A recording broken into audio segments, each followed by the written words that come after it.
तो हम लोगों ने एक्टिव और पैसिव इम्यूनिटी जो है वहां तक कर लिया है। नेक्स्ट हमारा टॉपिक आता है वैक्सीनेशन। हाँ, पूछो, कुछ पूछना है किसी ने?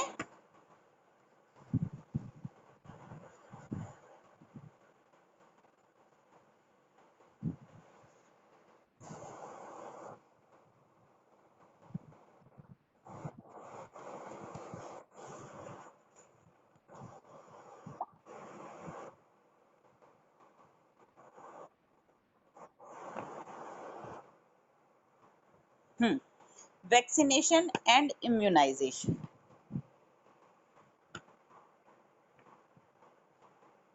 देखो, दोनों में क्या फर्क है या दोनों में क्या सिमिलैरिटी है। अगर देखा जाए, वैक्सीनेशन का मतलब है कि हम सिंपली कोई भी वैक्सीन ले रहे हैं, ठीक है, उसका मतलब होता है वैक्सीनेशन। सिंपली कोई भी इंजेक्शन गए और जाके ले रहे हो, उसका है वैक्सीनेशन। और जब इम्यूनाइजेशन की बात करते हैं, अगर वो हमारे इम्यून सिस्टम को किसी भी इन्फेक्शन के लिए स्ट्रांग बना रहा है, तो उसको हम लोग इम्यूनाइजेशन बोलते हैं। ठीक है, अगर तुम अपनी एनसीईआरटी की पहली लाइन पढ़ोगे तो वो कहती है द प्रिंसिपल ऑफ इम्यूनाइजेशन और वैक्सीनेशन और इम्यूनाइजेशन को दोनों को सिमिलर टर्म्स रखी गई है। Is based on the property of memory of the immune system. तो है क्या, हम क्या करते हैं, कोई भी ऑर्गेनिज्म है, ये उस ऑर्गेनिज्म की बॉडी है, ठीक है, एक दूसरा ऑर्गेनिज्म ए, सपोज करो ये कोई पैथोजन है, ये हमारी बॉडी में एंटर करता है। बॉडी में एंटर करने के बाद हमारे जो WBCs हैं, वो WBCs इसको आइडेंटिफाई करते हैं, इसके अगेंस्ट एंटीबॉडी बनाते हैं। ठीक है, ऐसे वाई शेप्ड की एंटीबॉडी होती है, अगर तुम्हें याद हो तो, एंटीबॉडी बनाती है। वो एंटीबॉडी जो है वो इस पैथोजन के ऊपर जो भी एंटीजन है उसको बाइंड करेंगे और इसको किल करेंगे। ठीक है, ये काम होगा प्राइमरी रिस्पॉन्स जो रिस्पॉन्ड करेंगे। उसके बाद साथ में, हाँ हाँ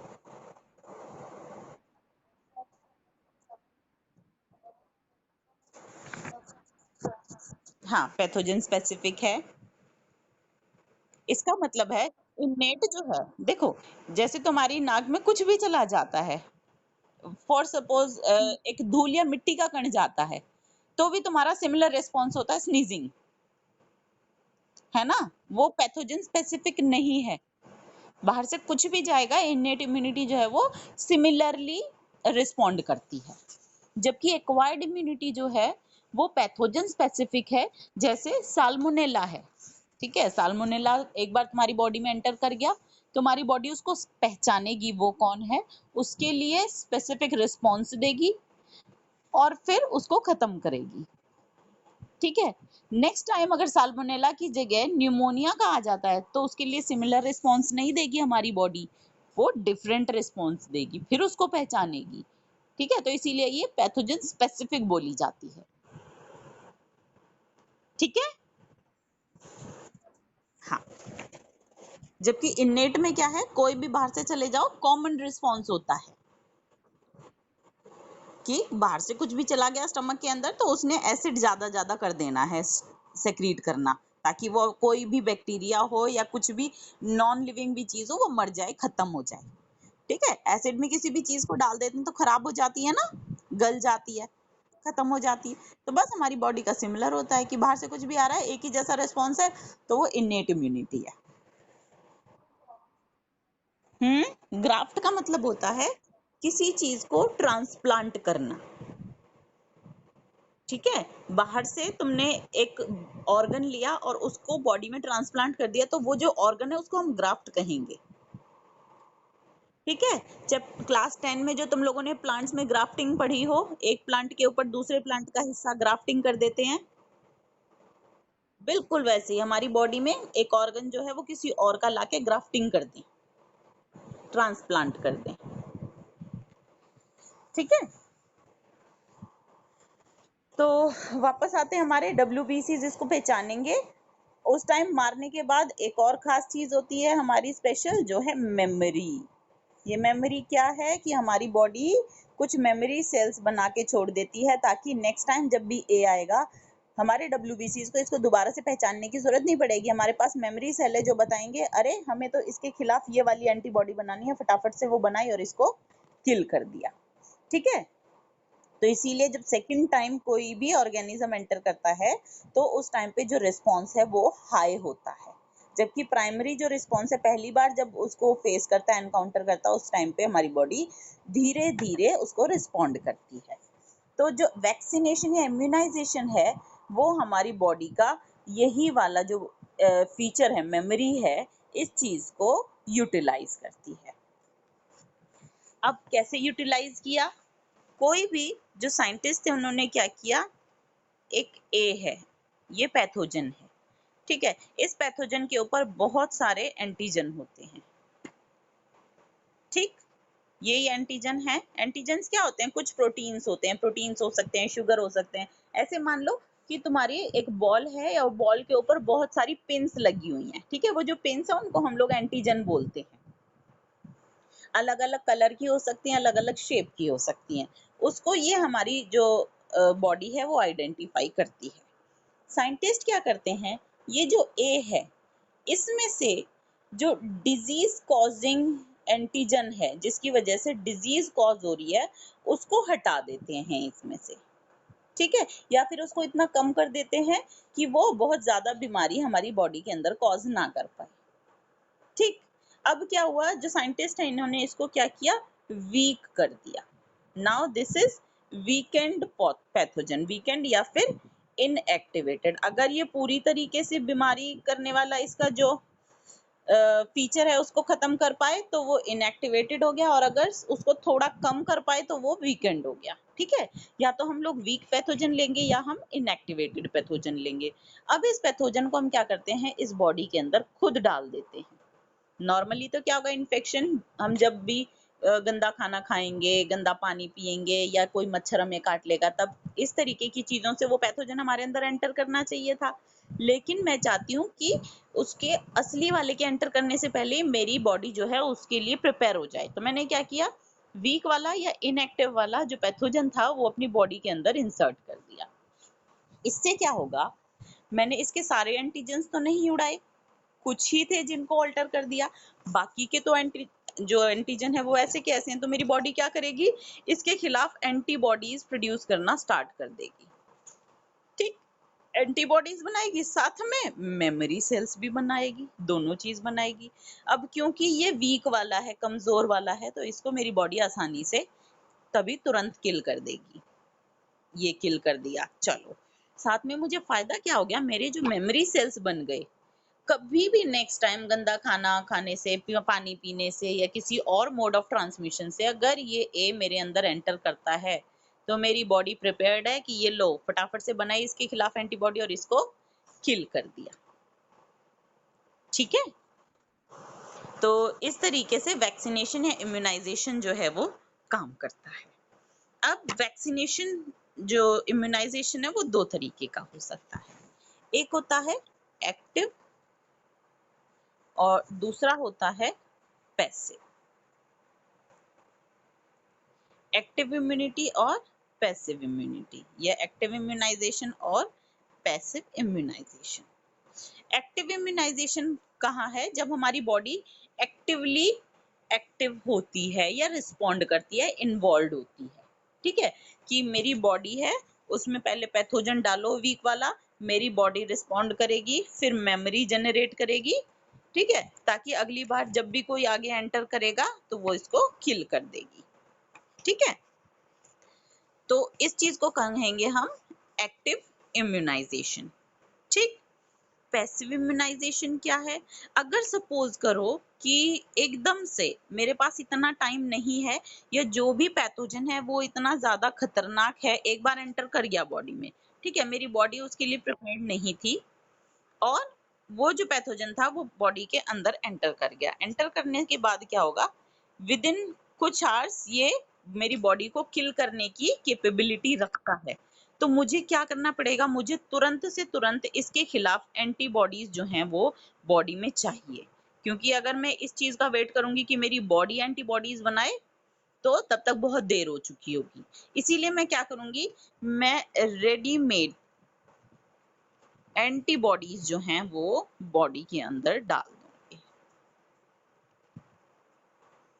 ठीक है, तो मेरी बॉडी के अंदर इम्यूनाइजेशन तो हो गया, यानी मेरा बॉडी उस चीज के लिए इम्यून हो गई, लेकिन वो सिर्फ तुरंत तुरंत काम करेंगी। ठीक है, जैसे कि कई बार होता है चोट लग जाती है अगर तुम्हें किसी भी मेटेलिक चीज से या किसी और भी चीज से, तो डॉक्टर तुम्हें हमेशा कहते हैं कि तुम्हें क्या लेना है, टेटनस का इंजेक्शन लेना है।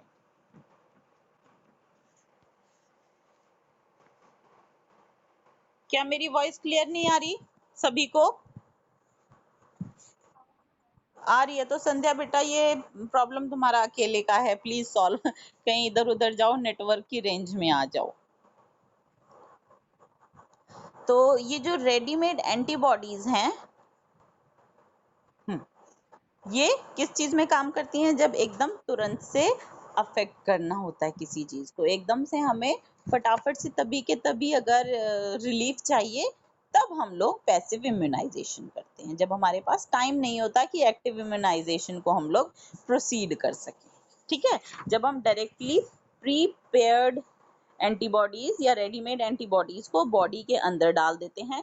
अब जैसे कभी कभार क्या होता है, कोई स्नेक बाइट करता है, ठीक है, तो स्नेक ने बाइट कर लिया, स्नेक बाइट के बाद क्या हम इस चीज का इंतजार करेंगे कि हमारी बॉडी उसके जो भी टॉक्सिन है उसका या वेनम है, उस टॉक्सिक को पहचाने, उसके खिलाफ एंटीबॉडीज बनाए और तब कहीं जाके हम लोग उससे पीछा छुड़ाएं। इतने में जो टॉक्सिन है वो हमारी बॉडी को किल कर चुका होगा।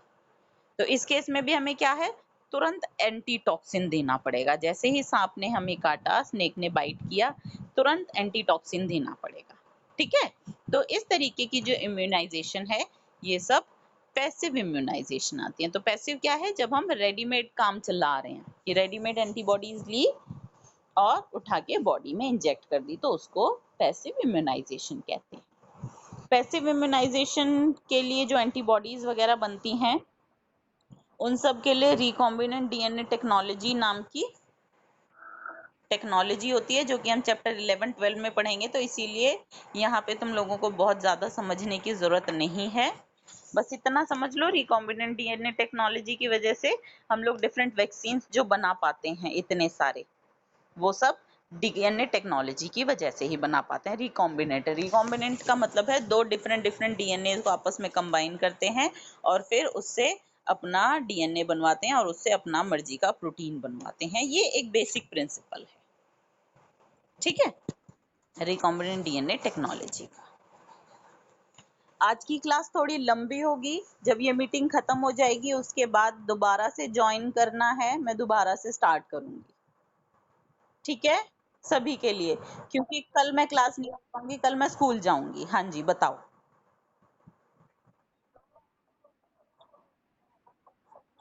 बिल्कुल इंजेक्शन की फॉर्म में, क्योंकि हमें डायरेक्टली ब्लड में इंसर्ट करनी है ना। अगर मैं इस चीज का इंतजार करूं कि पेट में जाए, फिर वो बॉडी में एब्जॉर्ब हो, फिर कहीं जाके ब्लड में जाए, तो लेट हो सकता है। मुझे तो इमीडिएट इफेक्ट चाहिए ना, तो मोस्टली जो है वो इंजेक्शंस होते हैं, चाहे वो स्नेक का एंटीटॉक्सिन हो, टेटनस के लिए एंटीबॉडीज हो, या किसी और चीज के लिए हो। ठीक है, तो दोबारा जितने भी लोग हैं, ज्यादा तो है नहीं, 5-7 लोग हैं, तुम लोग दोबारा ज्वाइन कर लेना,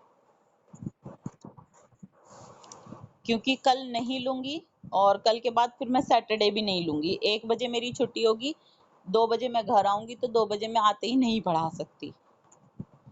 ठीक है ना, अगर इश्यूज हो तो बता दो कि नहीं मैम ज्यादा हो जाएगा, तो मैं बेशक एक क्लास में खत्म कर दूंगी। है किसी को कोई प्रॉब्लम? ठीक है, चलो। अब नेक्स्ट हमारा टॉपिक आता है एलर्जीज। एलर्जी सबको पता है, किसी को किसी ना किसी चीज से एलर्जी होती है। एलर्जी का मतलब क्या है, जब हमें कुछ कुछ चीजों से कभी कभी इरिटेशन होने लगती है। अब वो इरिटेशन जो है वो थोड़ी हो सकती है, वो बहुत ज्यादा हो सकती है, या फिर वो बहुत ही ज्यादा हो सकती है। ठीक है, और ये जो एलर्जी कॉज करने वाली चीजें हैं, इनको हम कहते हैं एलर्जन। जैसे फॉर एग्जांपल बहुत लोगों को धूल मिट्टी से एलर्जी होती है कि थोड़ी सी भी धूल मिट्टी उनके अंदर चली जाती है, वो पोल्यूटेड एरिया में रहते हैं, तो उनको स्नीजिंग होने लग जाती है, या फिर जो आईज हैं उसमें इचिंग होने लग जाती है, जलन होने लग जाती है, इस तरीके की चीजें जो हैं। तो उसमें जिस चीज की वजह से द कॉजिटिव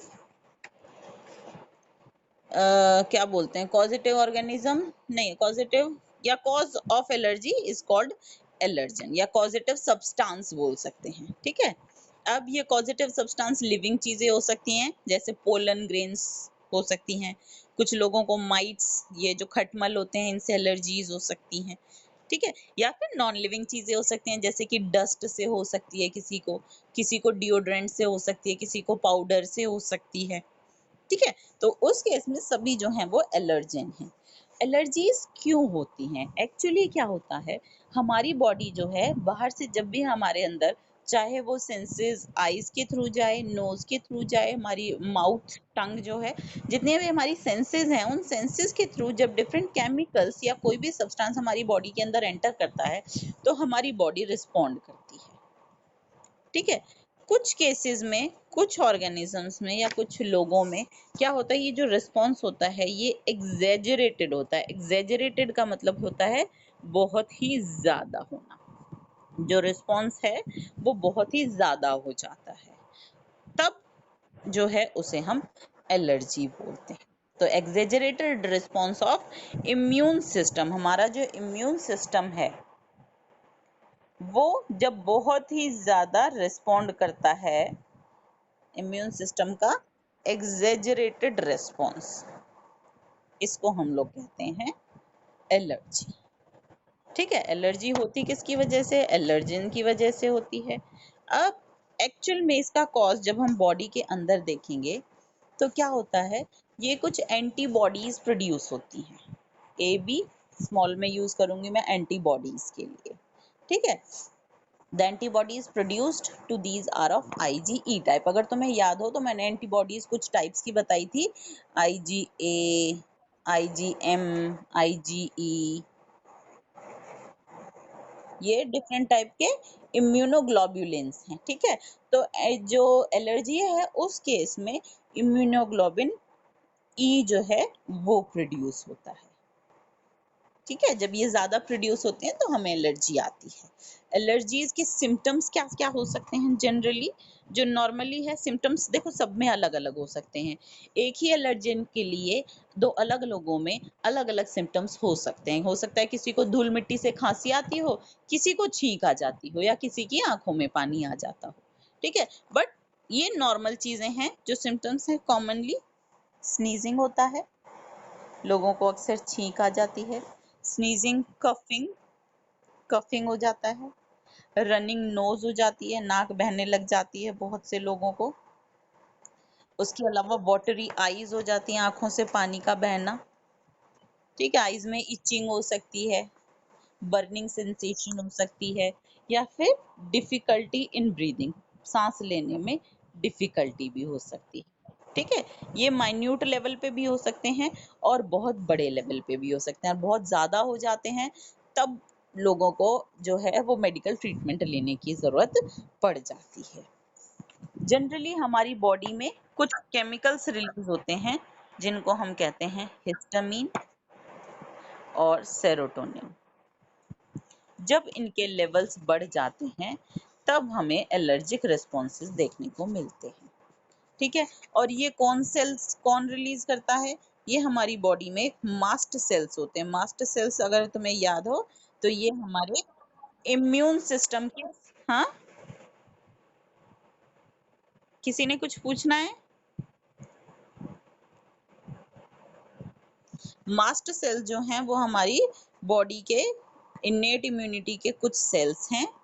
ठीक है, और जब एलर्जेंस आते हैं तो उसके रिस्पॉन्स में ये हिस्टामिन और सेरोटोनिन नाम के केमिकल्स जो हैं वो रिलीज करते हैं, जिसकी वजह से हम लोगों को हमारी बॉडी में जो है एलर्जी के सिम्टम्स दिखाई देते हैं।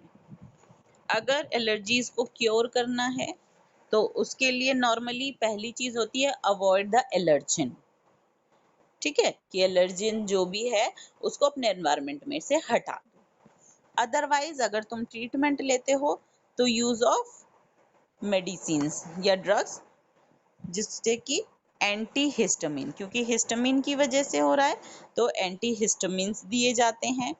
कुछ लोगों को एड्रीनलिन से भी, एड्रीनलिन क्या है, एक हार्मोन है, वो दिया जाता है, या फिर स्टीरॉइड्स दिए जाते हैं। स्टीरॉइड्स क्या है, कुछ ऑयली केमिकल्स होते हैं जो कि हमारी बॉडी में न्यूक्लियस के अंदर एंटर करके और हमारी बॉडी में इफेक्ट्स प्रोड्यूस करते हैं। ठीक है, इसके अलावा जो है आजकल क्या हो गया है, क्योंकि बच्चे बहुत ज़्यादा प्रोटेक्टिव एनवायरनमेंट में रहते हैं, इम्यूनिटी उनकी वीक हो गई है, तो उसकी वजह से भी एलर्जीज जो हैं वो कहीं ज़्यादा बढ़ गई हैं, क्योंकि बच्चे ज़्यादा सेंसिटिव हो गए हैं। इसीलिए एस्थमा है या एलर्जी है, इस तरीके की चीज़ें जो हैं वो आज के ज़माने में कंपैरेटिवली देखने के लिए ज़्यादा मिलती हैं। ये हमारा पोर्शन था एलर्जी का।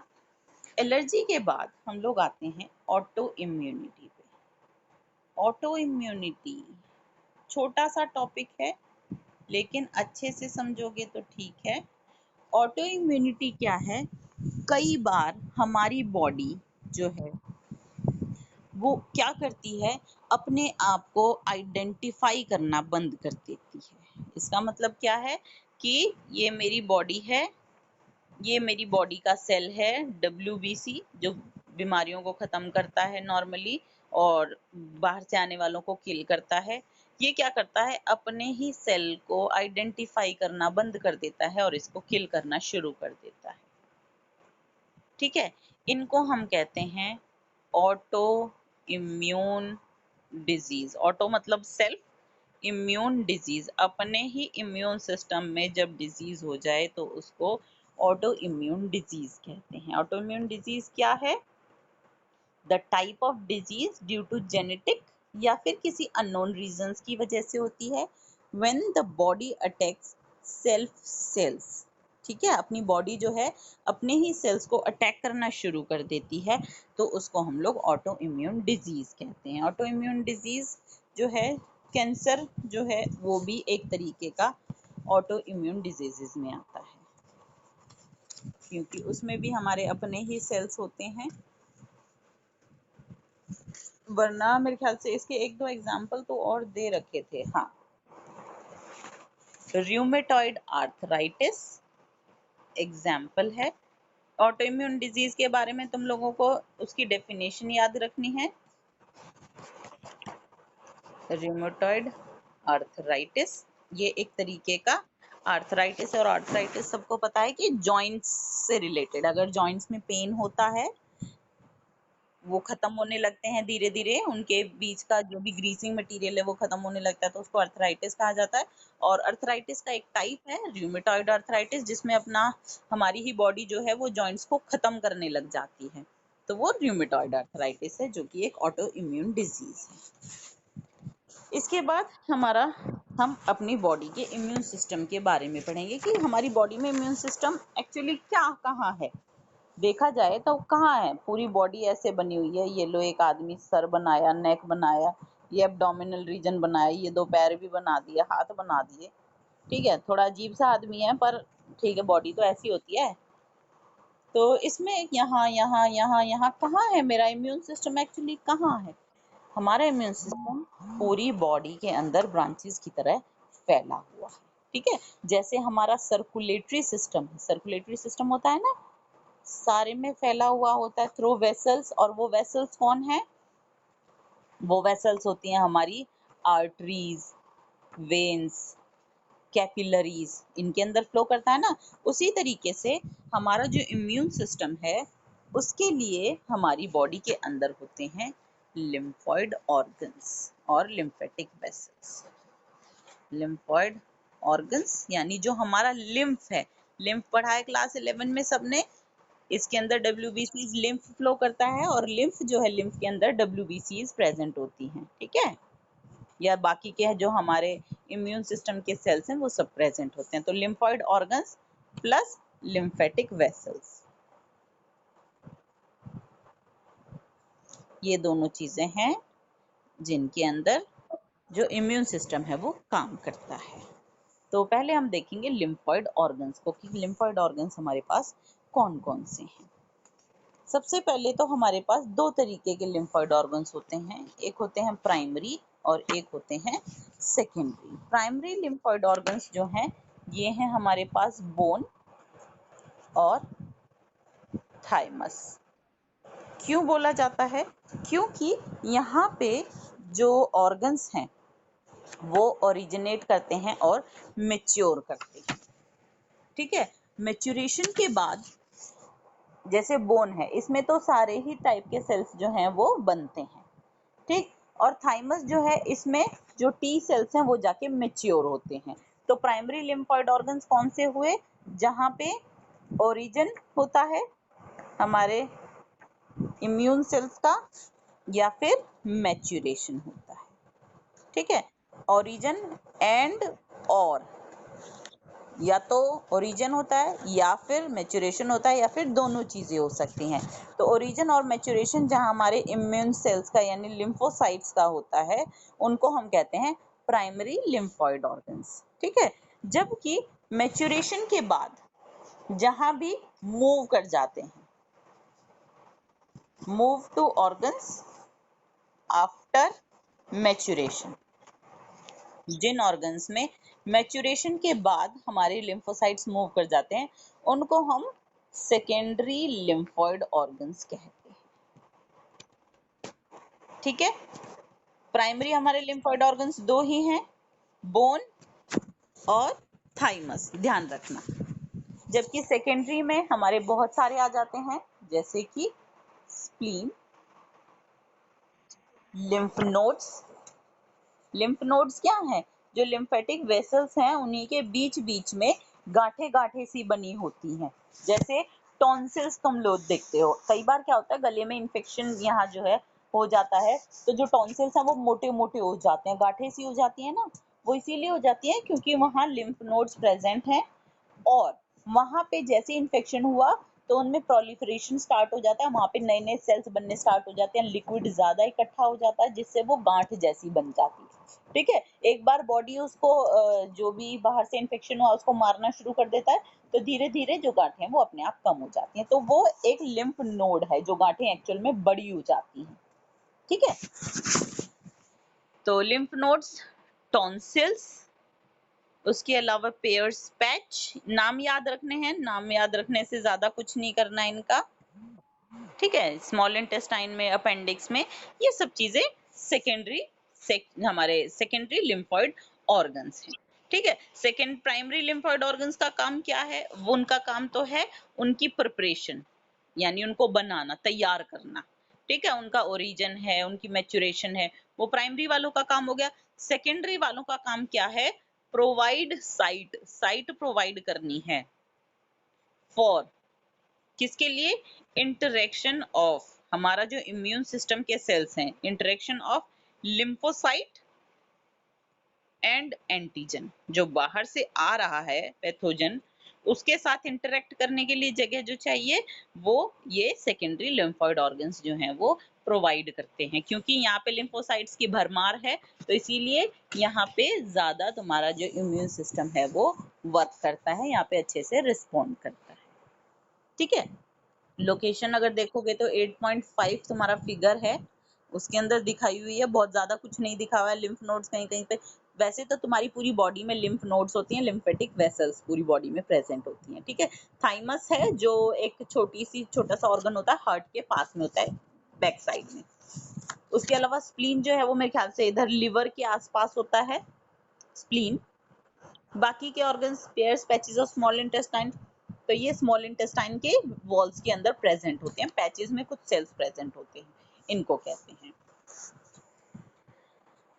थाइमस जो है, अच्छा उसके बाद प्राइमरी के बारे में कुछ बताया हुआ, जैसे बोन मैरो है, प्राइमरी मेन लिम्फोइड ऑर्गन्स हैं जहाँ पे जितने भी ब्लड सेल्स हैं, जितने भी लिम्फोसाइट्स हैं वो सब बनते हैं। तो जो मेन है, मेन लिम्फोइड ऑर्गन है वो है हमारा बोन। ठीक है, इसके बाद थाइमस आती है। थाइमस में सिर्फ क्या होता है? मैच्योरेशन होती है, वो भी टी सेल्स की, और कुछ नहीं। ठीक है, टी लिम्फोसाइट्स जो हैं, जो हमारे टी सेल्स हैं, उनका डेवलपमेंट होता है, उनकी मैच्योरेशन होती है थाइमस के अंदर। थाइमस जो है बर्थ के टाइम पे काफी बड़ी होती है, लेकिन धीरे धीरे इसका साइज जो है वो डिक्रीज होता जाता है एज के साथ में। इसीलिए जो बूढ़े लोग हैं उनके अंदर जो इम्यून सिस्टम है वो काफी वीक हो जाता है, क्योंकि उनमें तो लगभग ये थाइमस बहुत छोटी सी रह जाती है या नॉन फंक्शनल के बराबर हो जाती है। ठीक है, क्योंकि बहुत छोटा साइज हो जाता है, इसीलिए उसकी कैपेसिटी फंक्शन करने की वो भी कम हो जाती है, और इसीलिए जो एज है, एज के साथ में इम्यून सिस्टम जो है वो वीक हो जाता है। स्प्लीन एक बीन शेप्ड ऑर्गन है जिसके अंदर लिम्फोसाइट और फैगोसाइट दोनों होते हैं। इसका काम है ब्लड के अंदर जितने भी माइक्रोब्स होते हैं उनको फिल्टर करना, पकड़ना, ट्रैप करना और उसके बाद फिर उनको किल कर देना। ठीक है, बाकी की लिम्फ नोड्स रह गई। लिम्फ नोड्स तो मैंने बता दिया, छोटी छोटी गांठों जैसी स्ट्रक्चर हैं जो कि पूरी बॉडी में ही फैली हुई होती हैं, और इनका काम क्या है, माइक्रोब्स को या एंटीजेंस को पकड़ लेना जो भी वहां से होते हुए गुजरते हुए जा रहे हैं। जैसे ब्लड में कोई भी एंटीजन जो या पैथोजन है वो ब्लड में एंटर करता है, और ब्लड में से हमें पता है कि ब्लड में से छन छन के जो प्लाज्मा है वो लिम्फ में चला जाता है। तो जैसे जैसे लिम्फ जो है वो इसमें से ब्लड में से फिल्टर होके जाता है, लिम्फ नोड्स के पास में, लिम्फेटिक वेसल्स में जाता है, फिर वो लिम्फ नोड्स के पास में जाए, साथ में बैक्टीरिया भी छन के जाएगा फिल्टर होके, तो वहां पे उसको पकड़ेंगे और फिर किल कर देंगे। इसके अलावा जो रेस्पिरेटरी ट्रैक्ट है, डाइजेस्टिव ट्रैक्ट है या यूरोजेनाइटल ट्रैक्ट है, उनके अंदर भी जो लाइनिंग है, लाइनिंग के अंदर लिम्फोइड टिश्यू प्रेजेंट होता है, जिसको हम स्पेशल नाम देते हैं MALT, माल्ट।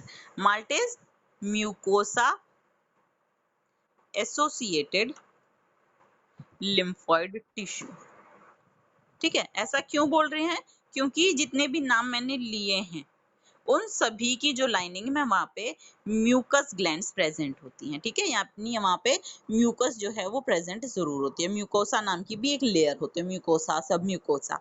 ठीक है, उनके अंदर ये प्रेजेंट होती है और उन्हीं से एसोसिएटेड रहती हैं, वहीं आसपास ये लिम्फोइड टिश्यू जो है वो प्रेजेंट होता है, इसीलिए इनको माल्ट कहा जाता है। ठीक है, रेस्पिरेटरी सिस्टम के अंदर जो ट्रैक्ट है, डाइजेस्टिव ट्रैक्ट है, और यूरोजेनाइटल, यूरोजेनाइटल यानी कि एक्सक्रीटरी प्लस जेनाइटल जहाँ पे कॉम्बिनेशन होता है, वहां पे उस ट्रैक्ट की बात की जा रही है। ठीक है, 2 मिनट में मीटिंग ओवर हो रही है, इसीलिए मैं दूसरी मीटिंग स्टार्ट करती हूँ। ठीक, एक नई क्लास स्टार्ट हो जाएगी। एड्स खत्म कर देंगे आज, कैंसर नहीं करेंगे, सिर्फ एड्स करेंगे। एड्स खत्म करने के बाद कल की क्लास नहीं लेंगे, फिर मेरे ख्याल से 2-3 दिन में खत्म हो जानी चाहिए। अगर इस वीक में पूरा हो पाता है तो ठीक है, नहीं तो अगले वीक तक तो ये कंप्लीट हो जाएगा चैप्टर हमारा। ठीक है, अच्छा रही बात सैटरडे की, सैटरडे को क्लास तो मैं वैसे भी नहीं लेती पढ़ाई के लिए, तो तुम लोग सैटरडे को टेस्ट दे देना। ठीक है, टेस्ट ही है चैप्टर 6 का। ठीक है ना, कल के बदले की आज ले रही हूँ, सैटरडे की एज यूजुअल चलेगी जैसी भी है। इसको एंड कर रही हूँ, नई मीटिंग स्टार्ट कर रही हूँ, प्लीज ज्वाइन कर लो।